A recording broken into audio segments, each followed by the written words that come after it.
Eh bien bonsoir à tous les amis, supporters, supportrices parisiens, amoureux du football, bienvenue à vous. On se retrouve comme prévu pour la vidéo sur Nasser Al-Khelaifi, le président du Paris Saint-Germain. Donc Nasser Al-Khelaifi, comme le nom l'indique, je ne suis pas du tout, vous l'avez compris, je ne suis pas du tout un anti-Nasser Al-Khelaifi. Moi les amis, mon avis sur Nasser, c'est que je veux qu'il reste au Paris Saint-Germain, je vais vous expliquer pourquoi et comment j'aimerais qu'il reste au PSG.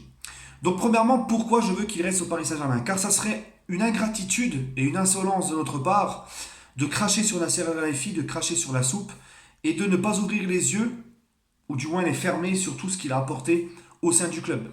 Nasser Al-Khelaifi est quelqu'un qui est très fort dans le business, qui a expandu le club, hein, qui a fait prendre au club un, une dimension exceptionnelle sur le plan du marketing, sur le plan de la popularité au monde, etc.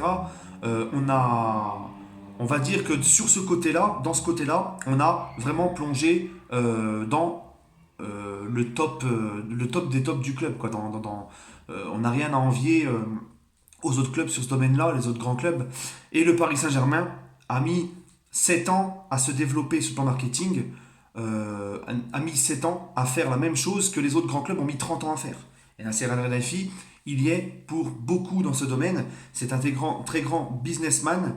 Et tout ce qui se passe maintenant au Paris Saint-Germain sur les contrats de sponsoring, sur l'expansion du club au niveau marketing, hein, des grands joueurs de NBA, de n'importe où, même des stars qui portent que des vêtements du Paris Saint-Germain, etc., c'est aussi grâce à son travail. Donc ça, on ne peut pas lui enlever et c'est très important pour le club, hein. En plus de ça, Nasser Al-Khelaifi vient tout juste de s'installer au sein de l'UEFA, donc c'est encore plus important de le garder pour nous. Et Nasser El-Khelaifi a été élu en 2014, si mes souvenirs sont bons. J'avais fait une vidéo, hein, sur tout ce qu'avait gagné Nasser El-Khelaifi. Nasser El-Khelaifi avait remporté, avait été troisième parmi les personnes les plus influentes du sport. Donc, ce n'est pas le premier bédouin de service comme certains aiment nous le faire croire, hein. C'est quelqu'un de très important au sein du Paris Saint-Germain. Mais comme tout le monde, Nasser Al-Khelaifi est fort sur certaines choses, mais un petit peu moins dans d'autres. Et il a ses points faibles, comme tout le monde. Personne n'est parfait. Et Nasser Al-Khelaifi, ce qu'on peut lui reprocher au Paris Saint-Germain, c'est sa proximité envers des joueurs cadres du Paris Saint-Germain, de ne pas avoir été assez sévère, notamment Laurent Blanc l'a confirmé lui-même en conférence de presse il y a 2 3 jours de cela. L'affaire Aurier, par exemple. C'est pas normal quand ton joueur insulte son entraîneur de fiotte sur les réseaux sociaux, que ton président de club, parce que Aurier a été sanctionné, a été envoyé en réserve avec le Paris Saint-Germain pendant un mois. Et c'est pas normal que Nasser Al-Khelaifi, rappelez-vous, allait voir Serge Aurier en réserve. Il allait le voir jouer en réserve. Donc ça, c'est un grand problème, hein. Et Laurent Blanc a avoué que ce n'était pas son choix de réintégrer Aurier dans le groupe pro et et de le faire jouer notamment au retour de Ligue des Champions face à City. Il a dit, bien sûr, il a insinué que ça venait d'en haut. Voilà, il a dit que il y a des choses qui doivent être faites par l'institution, et l'institution, donc il parlait de l'affaire Aurier, et l'institution doit aider son entraîneur. Donc on se rend compte qu'il a avoué que notamment Nasser Al-Khelaifi euh, n'avait pas été du côté de Laurent Blanc dans cette histoire. Et moi j'ai toujours dit que cette histoire-là, c'était forcément au-dessus de Laurent Blanc, que ça a été voulu, qu'il fallait réintégrer Aurier, etc., etc. Bon, on sait que Nasser Al-Khelaifi, c'est un joueur qui est très proche des joueurs.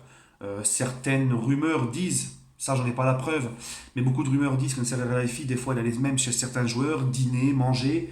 Il n'y a pas cette... voilà, il n'y a pas cette frontière en fait qu'il devrait y avoir entre un joueur et un président pour que tout se passe bien. Il y a une barrière à ne pas franchir. Les joueurs le franchissaient avec Nasser parce que trop gentil. Nasser Al-Khelaifi est quelqu'un qui représente l'image du Qatar en Europe, donc il doit vraiment se montrer classe. D'ailleurs, il le fait très bien, classe, respectueux, etc. Tous les présidents de club vous le diront, toutes les personnes qui ont côtoyé Al-Khelaifi vous le diront. C'est une personne très gentille, très classe, très respectueuse. Voilà, il n'y a jamais eu vraiment de plainte sur le comportement de Nasser El-Khelaifi. Parce qu'il fait très attention à ça, c'est très important pour les Qataris. Mais ça peut jouer en sa défaveur, notamment sa proximité avec les joueurs du Paris Saint-Germain. Rappelez-vous, quand Emery arrive au club, Emery veut imposer ses idées, Emery veut imposer le style de jeu qu'il avait à Séville, avec lesquels il a gagné quand même 3 Ligues Europa de suite.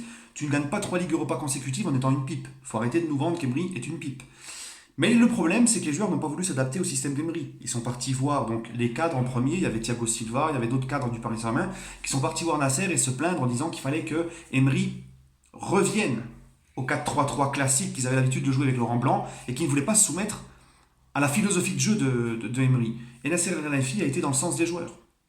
Donc voilà les amis, c'est très compliqué. Voilà, sur ce niveau-là, Nasser El-Khelaifi a fait des grosses erreurs. Il a compris de ces erreurs-là, puisque Nasser El-Khelaifi, maintenant, si vous avez bien remarqué, il prend beaucoup de recul. On le voit beaucoup moins avec les joueurs, on le voit beaucoup plus éloigné. Il a compris. Mais le problème, c'est qu'il ne peut plus donc faire marche arrière, parce que certains disent Nasser doit se montrer dur maintenant envers les joueurs. Il ne peut pas, parce qu'en se montrant gentil avec eux, il a perdu toute sa crédibilité. Il ne peut plus faire marche arrière. Donc il a pris du recul, mais le problème pour un président de foot, notamment comme le Paris Saint-Germain, en plus qui est un club beaucoup attaqué médiatiquement, ou par les autres rageux comme les Tebas, les Olas, tout ça, bah tu ne peux pas te permettre d'avoir un président qui n'est bah, qui est trop sur le recul. Hein. Justement, parce qu'on a besoin d'un mec qui les remette en place, qui défende le club, qui explique des fois pourquoi ça va pas. Nasser El-Khelaifi, les seules fois où on l'entend parler, c'est quand à chaque fois on est éliminé de Ligue des Champions, puis il te dit comprends pas, comprends pas. Voilà, c'est la seule chose qu'il te dit, et ça pour moi ça ne suffit pas.